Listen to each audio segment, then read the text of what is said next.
हरे कृष्णा, राधे राधे।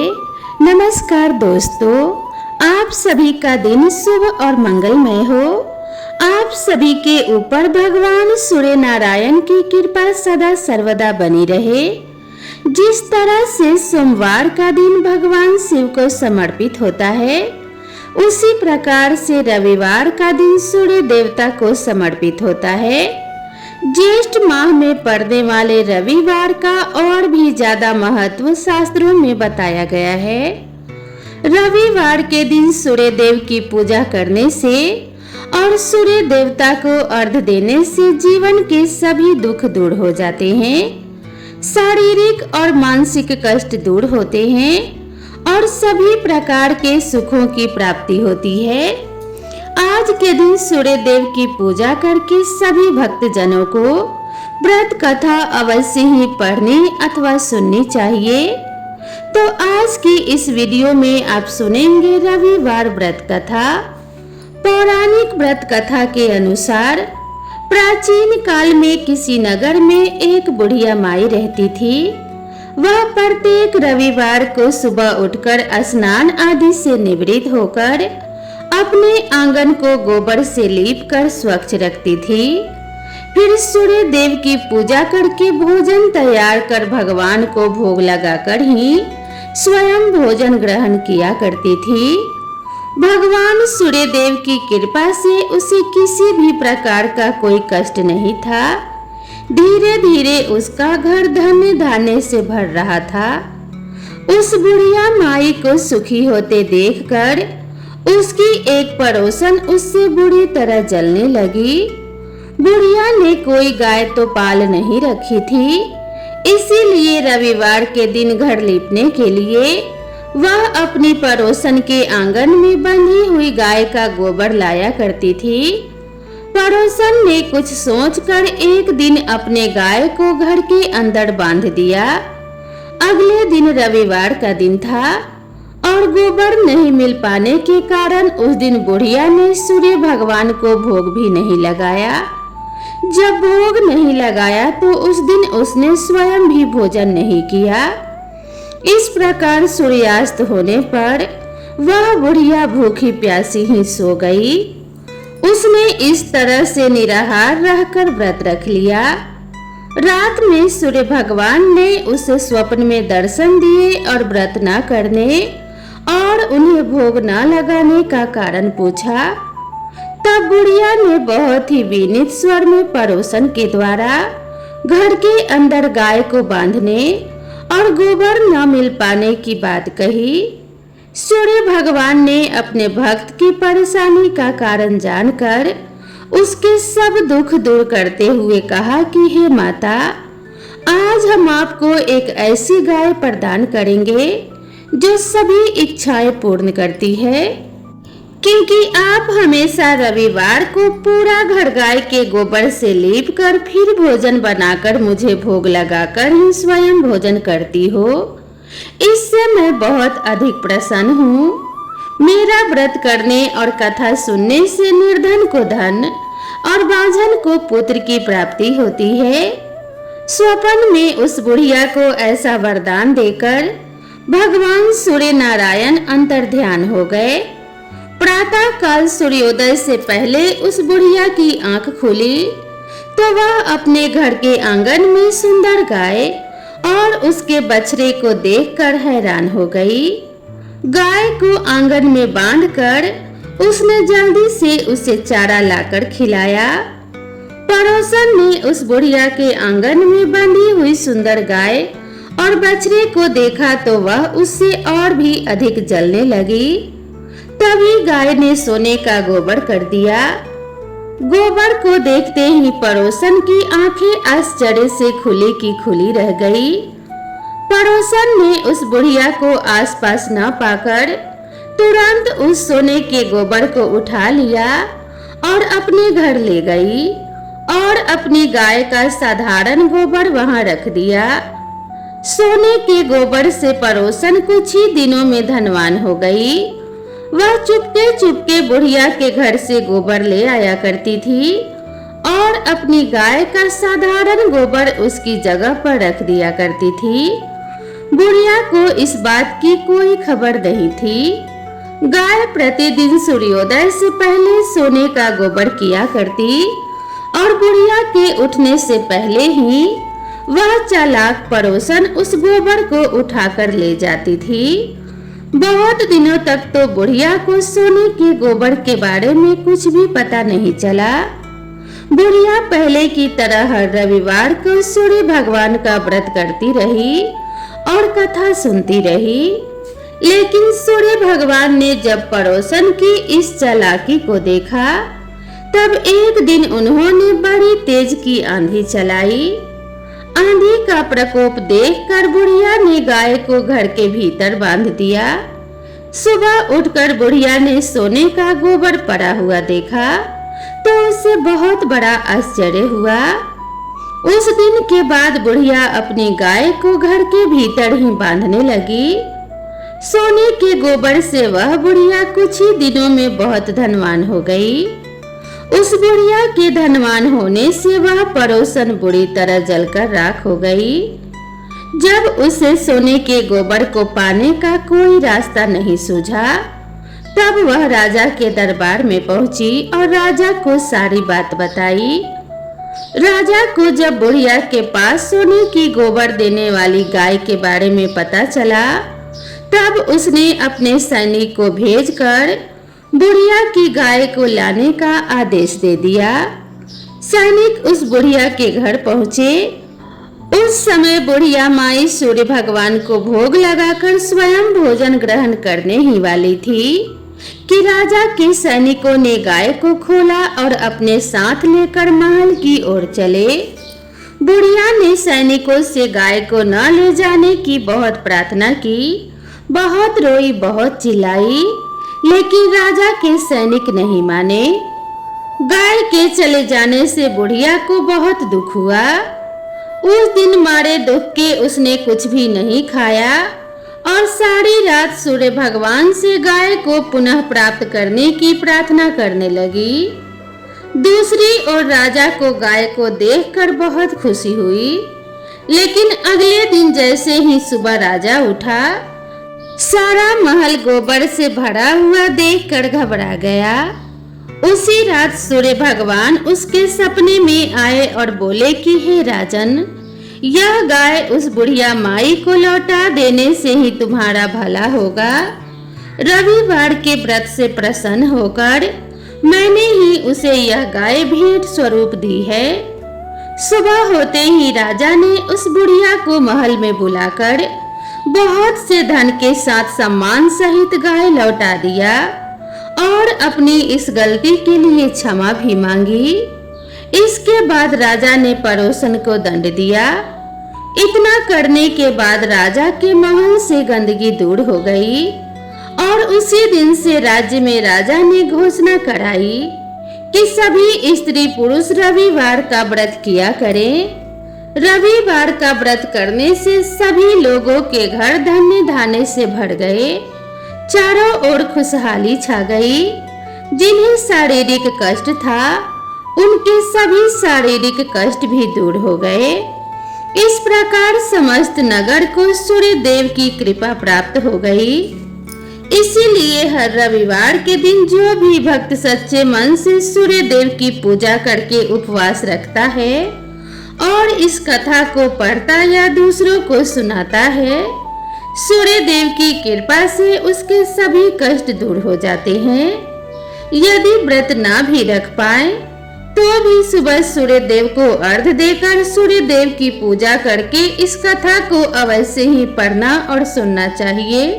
कथा के अंत में और शुरू में प्रेम से जयकारा बोलना चाहिए। बोलिए सूर्य नारायण भगवान की जय। अब आइए श्रवण करते हैं सूर्य देव की दूसरी कथा, जिसे सुनने मात्र से घर में सुख समृद्धि का वास होता है और सभी मनोकामनाओं की पूर्ति होती है।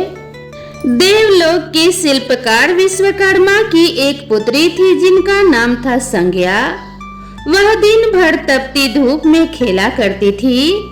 सूर्य की तेज किरणों का जैसे उन पर कोई असर ही नहीं होता था। संज्ञा जब बड़ी हुई तो एक दिन विश्वकर्मा और उनकी पत्नी ने संज्ञा को बड़े मुग्ध भाव से सूर्य नारायण को निहारते हुए देखा। यह देख विश्वकर्मा बोले, देवी ऐसा लगता है हमारी बेटी सूर्य पर मोहित हो गई है। देख रही हो कितने मुग्ध भाव से सूर्य की ओर देखे जा रही है। मुझे भी ऐसा ही लगता है स्वामी, विश्वकर्मा की पत्नी ने कहा। सूर्य के सौंदर्य के प्रति संज्ञा का आकर्षण उनकी आयु के साथ बढ़ता ही गया। एक दिन विश्वकर्मा ने संज्ञा को अपने साथ हाथी पर बैठाकर सैर को निकले।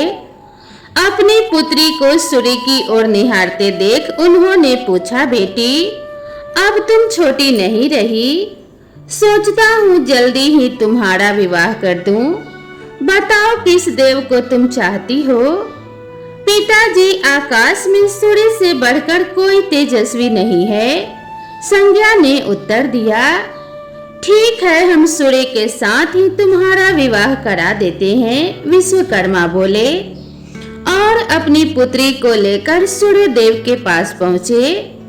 उन्होंने अपनी पुत्री की इच्छा सूर्य देव को बताई तो उन्होंने उनका प्रस्ताव सहर्ष स्वीकार कर लिया और बोले, आपकी पुत्री मेरे साथ विवाह करना चाहती है, यह तो मेरे लिए सौभाग्य की बात है, पर इनसे यह तो पूछ लीजिए कि क्या ये मेरा ताप भी सहन कर पाएगी। विश्वकर्मा संज्ञा को एक ओर ले गए और कहा, सूर्य देव का उत्तर तुमने सुन लिया बेटी, अब बताओ सहन कर लोगी हर ऋतु में उनका ताप। हाँ पिताजी, संज्ञा ने बड़े विश्वास के साथ उत्तर दिया। कुछ ही दिन बाद संज्ञा का विवाह सूर्य देव के साथ हो गया। संज्ञा सूर्य देव के साथ उनके लोक चली गई। पति के साथ संज्ञा के दिन सुखपूर्वक बीतने लगे। फिर उनके यहाँ एक पुत्र पैदा हुआ जिसका नाम रखा गया मनु। अनेक ऋषि मुनि बालक को आशीर्वाद देने आए। यह बालक ज्ञानियों में भी ज्ञानी होगा, ऋषियों ने भविष्यवाणी की। आशीर्वाद सच निकला। जब वह कुछ बड़ा हुआ तो ऋषि मुनियों से शिक्षा ग्रहण करने लगा। सूर्यदेव और संज्ञा को अपने बेटे पर बड़ा गर्व था। वे बहुत ही प्रेम से अपने बेटे का लालन पालन करते थे। अचानक एक बार ग्रीष्म ऋतु में सूर्य की किरणें बहुत ही प्रखर हो गई। उनका तेज अपनी चरम सीमा पर जा पहुंचा। संज्ञा की चमड़ी झुलसने लगी। सूर्यदेव ने उन्हें अपने पास बुलाया तो वह अपनी आंखों पर हाथ रखकर उनके पास पहुंची। सूर्यदेव बोले, संज्ञा मेरी ओर देखो, तुमने अपनी आंखें क्यों ढक ली है? नेत्र खोलो और मेरी ओर देखो, मैं तुम्हारा पति हूँ। स्वामी, आपके ताप से मेरी आंखें खुल नहीं पा रही हैं, संज्ञा ने कहा। इसका अर्थ तो यह हुआ कि तुम मुझे अपने से दूर कर रही हो। विवाह के पूर्व मैंने तुमसे पूछा भी था कि क्या तुम मेरा ताप सहन कर पाओगी। तुम्हारी सहमति पाकर ही मैंने तुम्हारे साथ विवाह करना स्वीकार किया था, लेकिन अब तुम अपने वचन से मुकर रही हो। सूर्यदेव ने कुछ क्रोधित होते हुए कहा। स्वामी, इसमें मेरा कोई भी दोष नहीं, संज्ञा बोली। आपका ताप ही इतना प्रखर है। सूर्यदेव और भी कुपित हो उठे और बोले, सुनो संज्ञा, प्राणवान वस्तुओं को जीवित रखने वाला मैं ही हूँ, परंतु तुमने मेरी ओर से आंखें बंद कर ली। अतः तुम्हारे गर्भ से जो भी बालक उत्पन्न होगा वह यम होगा। यम अर्थात मृत्यु का देवता। संज्ञा वहां से भाग जाना चाहती थी, लेकिन बच्चों का मोह उन्हें विवश किए हुए था। संज्ञा की एक सहचरी थी, उसका नाम था छाया, जो हूबहू संज्ञा की ही प्रतिलिपि थी। संज्ञा ने इस विषय में छाया से मदद लेने का निश्चय किया। संज्ञा ने छाया को बुलाया और अपनी समस्या बताई। संज्ञा की बातें सुनकर छाया बोली, मुझे क्या करना होगा? संज्ञा ने कहा, तुम संज्ञा बनकर मेरे पति के पास जाओ और उनकी पत्नी और मेरे बच्चों की मां बनकर वहीं रहो। छाया ने कहा, उन्होंने मुझसे पूछताछ की तो मैं क्या कहूंगी? संज्ञा ने कहा, कह देना कि मैं संज्ञा हूँ, परंतु भेद मत खोलना। छाया ने कहा, यह सब मैं करूंगी, लेकिन मेरी भी एक शर्त है। सूर्यदेव कभी मुझ पर बिगड़े या फिर साप देने लगे तो मैं सारा भेद खोल दूंगी। संज्ञा ने कहा कि ठीक है। छाया, अब जाओ और मेरे बच्चों को संभालो। तुमने मुझे बहुत ही कठिन काम सौंपा है संज्ञा, फिर भी मैं भरसक प्रयत्न करूंगी, छाया बोली और वहां से चली गई। उसके जाने के बाद संज्ञा सोचने लगी, मैं मायके चली जाती हूँ, माँ और पिताजी मुझे देखकर बहुत प्रसन्न होंगे, मैं कुछ दिन वहाँ रहूंगी, परंतु पिताजी कहेंगे स्त्री की शोभा पति के घर में रहने में ही है। ऐसे ही विचारों में उलझी संज्ञा मायके को चल पड़ी। रास्ते में उसके मस्तिष्क में उलझने टकराने लगी। वह सोचने लगी, जब मुझे पिताजी लौट जाने को कहेंगे तब मैं जंगल में चली जाऊंगी।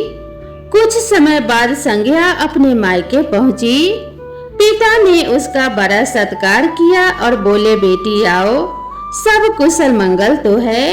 नहीं पिताजी, आपने ठीक ही कहा था, ग्रीष्म ऋतु में मैं सूर्यदेव का ताप सहन ना कर सकी। संज्ञा कुछ दिन वहां सुख से रही। एक दिन पिता ने उससे कहा, संज्ञा, तुम्हारे आने से हमें बड़ा हर्ष हुआ है, परंतु विवाह हो जाने के बाद स्त्री को मायके में अधिक समय तक नहीं रहना चाहिए। अब तुम अपने पति के घर जाओ, फिर कभी हमसे मिलने आना।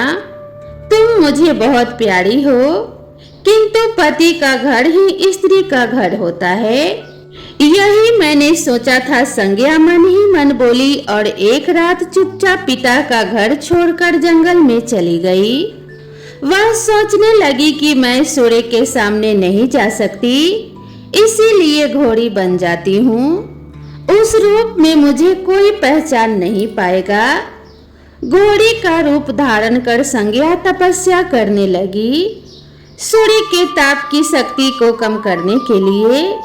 उधर छाया ने सूर्य के यहाँ रहकर संज्ञा का स्थान ले लिया था। सूर्यदेव ने उसे संज्ञा ही समझा। वे बोले, तुम लौट आई मेरे पास, क्षमा कर दो स्वामी, मैंने अपनी दुर्बलता को जीत लिया है। छाया खेद भरे स्वर में बोली। सूर्यदेव ने कहा, संज्ञा, मैं तो कब का तुम्हें क्षमा कर चुका, अब घर की जिम्मेदारी संभालो, बच्चों का लालन पालन करो। छाया ने कक्ष में लेटे दोनों बच्चों पर निगाह डाली और घर की जिम्मेदारियां संभाल ली। छाया इस घर में सुखी थी। वह प्रायः सोचा करती थी, बेचारी संज्ञा, कितना अच्छा घर त्यागना पड़ा उसे, क्या वह कभी नहीं लौटेगी? कुछ समय बीतने के बाद छाया को एक पुत्र पैदा हुआ।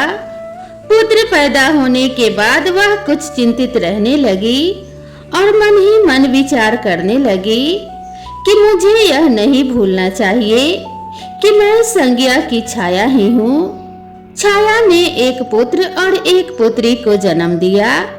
अब छाया का व्यवहार बदलने लगा। वह अपने बच्चों से तो प्यार करती थी, लेकिन संज्ञा के बच्चों को ताड़ने और उनके साथ दुर्व्यवहार करने लगी। मनु ने तो विमाता के व्यवहार को नजरअंदाज कर दिया, लेकिन यम को छाया का व्यवहार खटकता रहा। माता छाया का यमुना बहन के साथ ऐसा व्यवहार करना उचित नहीं। वह अपने बच्चों के साथ तो कितना अच्छा व्यवहार करती है, परंतु हम भाई बहन से नफरत करती है। एक दिन तो हद ही हो गई।